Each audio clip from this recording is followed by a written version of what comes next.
Hello, welcome to the Spirit and the Bride's Life Experience. How are you today? I hope you are good. As for me, I am so awesome.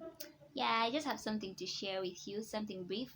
It's all about assumptions, okay? There was a day when I was actually on a bus.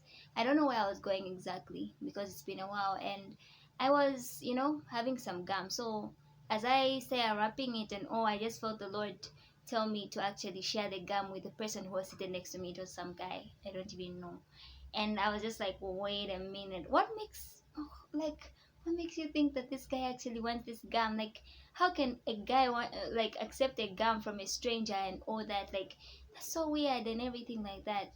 But I had to obey. I decided to ask him, would you like some gum? And he was like, oh yeah, sure. And I'm like, oh, okay. So I gave him the gum.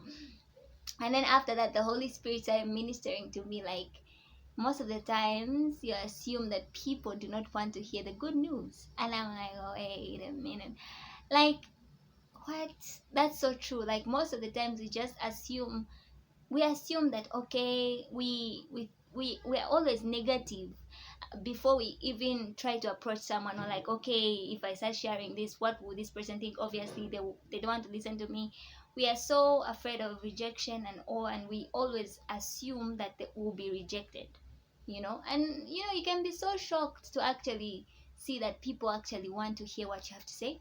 Another scenario I will share is when I was coming from church last week.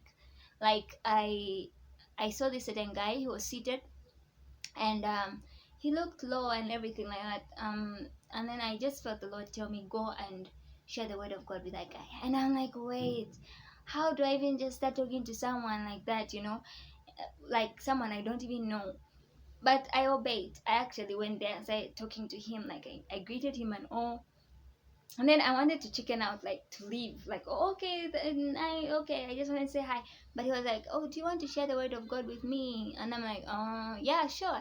He's like, okay, no, you can share. I'm like, okay.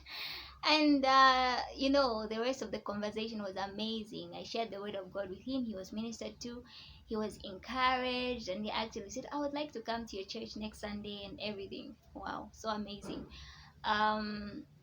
So what am I trying to say here? Don't don't be negative before reaching out to people. Don't assume that people will say no. Don't assume that people will reject you, and even if they do, it's okay. You have a reward in heaven for the persecutions and all. So you just go out there and share the good news with someone. You don't know who you might reach out to and actually help, because some people could be having suicidal thoughts, some people could be going through hard times, and you sharing with them will just allow you to, maybe they'll be like, okay, pray for me, okay, this, that, and you'd help them, and you draw them closer to God and everything like that. Yeah, so let's not assume that people don't want the gum, like people don't want the word of God. People actually want what you have. And yeah, so I hope this has like blessed you and encouraged you, like it's encouraged me and even more. Yeah. See you next time. Please don't forget to like, share, and subscribe to my channel for more content and all. But thank you so much for, if you've already like subscribed, thank you so much for being part of this. And for those who just watched this for the first time, like, thank you so much for watching. May God bless you guys. Till next time. Bye.